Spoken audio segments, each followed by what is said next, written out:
ಶಿವಕುಮಾರ್ ಅವರು ಹೇಳಿದ್ದಾರೆ ನಿನ್ನೆ ಏನ್ ಹೇಳಿದ್ದಾರೆ, ಏನೋ ಡಿಮ್ಯಾಂಡ್ ಇದೆ, ನಾವು ಡಿಮ್ಯಾಂಡ್ ಮಾಡಿದೀವಿ ಅಂತ ಹೇಳಿ. ಒಬ್ರು ಅವರು ಸ್ಟೇಟ್ಸ್ ಮ್ಯಾನ್, ಒಬ್ಬ ರಾಜ್ಯದ ನಾಯಕರು, ಉಪಮುಖ್ಯಮಂತ್ರಿಗಳು. ನಾನಿವತ್ತು ಅರಳಿ ಮರದ ಕೆಳಗಡೆ ಕೂತಿದ್ದೇನೆ. ನೀವು ದಯವಿಟ್ಟು ಬಹಿರಂಗ ಪಡಿಸಬೇಕು. ನೀವು ಗಾಡಿಯಲ್ಲಿ ಕುಂದೊಡಿಬಾರ್ದು. ನಾವೇನಾದ್ರೂ ಯಾರು ಒಬ್ರು ನಿಮ್ಮ ಹತ್ರ ಏನ್ ಡಿಮ್ಯಾಂಡ್ ಮಾಡಿದ್ದಾರೆ ಅನ್ನೋದನ್ನ ನೀವು ಗಾಡಿಯಲ್ಲಿ ಗುಂಡೊಡೆದು ಒಂದು ಕ್ವಶನ್ ಮಾರ್ಕ್ ಆಗಿ ಜನರಿಗೆ ಗೊಂದಲಗಳನ್ನ ಸೃಷ್ಟಿ ಮಾಡಬಾರ್ದು. ನಿಮ್ಗೆ ಯಾರು ಏನ್ ಡಿಮ್ಯಾಂಡ್ ಮಾಡಿದ್ದಾರೆ ಹೇಳ್ರಿ, ನಿಮ್ ತಾಕತ್ತಿದ್ರೆ.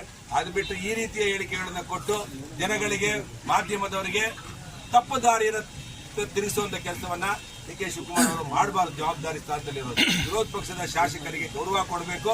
ಮತ್ತೆ ಇಲ್ಲಿಯ ಶಾಸಕರಿಗೂ ನಾನು ಹೇಳ್ತಿದ್ದೇನೆ, ಮೊದಲು ಚೇರ್ಮನ್ ಏನಾಗಿದ್ದಾರೆ KSRTCಗೆ ರಾಜೀನಾಮೆ ಕೊಟ್ಟು ಬರಬೇಕು.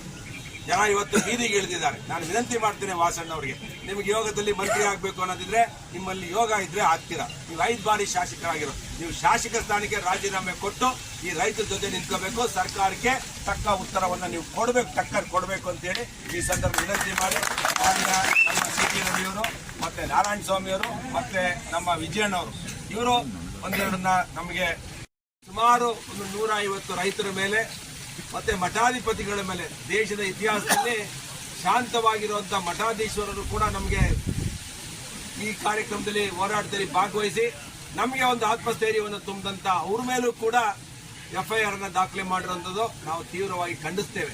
ರೈತರ ಮೇಲೆ ಹಾಕಿರೋದನ್ನು ಕೂಡ ನಾವು ಖಂಡಿಸ್ತೇವೆ.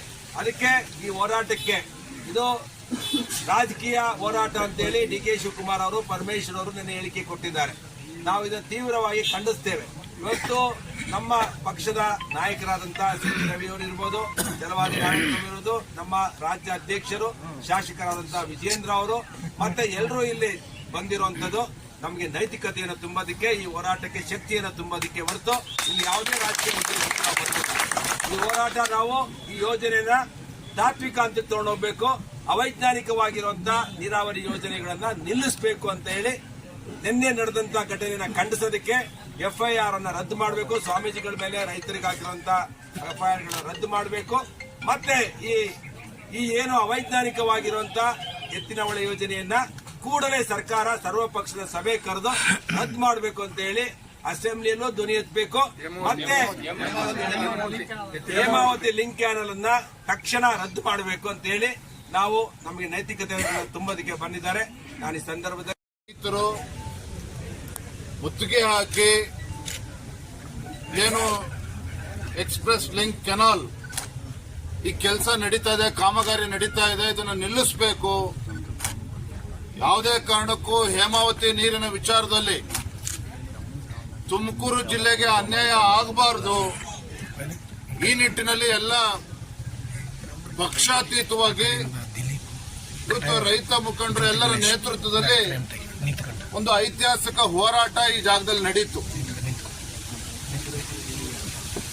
ಇವತ್ತು ನಾನು ನಮ್ಮ ಪಕ್ಷದ ಮುಖಂಡರಾಗಿರ್ತಕ್ಕಂಥ ಚಲವಾದಿ ನಾರಾಯಣ ಸ್ವಾಮಿ ಅವರು, ವಿರೋಧ ಪಕ್ಷದ ನಾಯಕರು, ಮಾನ್ಯ CT ರವಿ ಅವರು, ನಮ್ಮ ಶಾಸಕ ಮಿತ್ರರು ಎಲ್ಲರೂ ಕೂಡ ಬಂದಿರತಕ್ಕಂಥದ್ದು ಇದಕ್ಕೆ ಯಾವುದೇ ಒಂದು ರಾಜಕೀಯ ಬಣ್ಣ ಕೊಡಬೇಕು ಅಂತಲ್ಲ. ಇವತ್ತು ಹೇಮಾವತಿ ನೀರು ಈ ಭಾಗದ ರೈತರ ಹಕ್ಕಿದೆ. ಈ ಹಕ್ಕನ್ನ ಹತ್ತಿಕ್ಕತಕ್ಕಂಥ ಕೆಲಸ ರಾಜ್ಯ ಸರ್ಕಾರ ಇವತ್ತೇನು ಮಾಡೋದು ಹೊರಟಿದೆ. ರೈತರ ಹೋರಾಟವನ್ನ ಹತ್ತಿಕ್ಕತಕ್ಕಂಥ ಕೆಲಸ ಏನು ರಾಜ್ಯ ಸರ್ಕಾರ ಮಾಡ್ತಾ ಇದೆ, ಇದು ಅಕ್ಷಮ್ಯ ಅಪರಾಧ. ಮಾನ್ಯ ಉಪಮುಖ್ಯಮಂತ್ರಿಗಳ ಹೇಳಿಕೆಯನ್ನ ನಾನು ಗಮನಿಸ್ತಾ ಇದ್ದೆ. ಒಂದು ಕಡೆ ರೈತರು ಹೋರಾಟ ಮಾಡ್ತಾ ಇದ್ದಾರೆ, ಇವತ್ತು ರೈತರನ್ನ ಬೆದರಿಸ್ತಕ್ಕಂಥ ಕೆಲಸ ರಾಜ್ಯ ಸರ್ಕಾರ ಮಾಡ್ತಾ ಇದೆ. ರೈತರ ಮೇಲೆ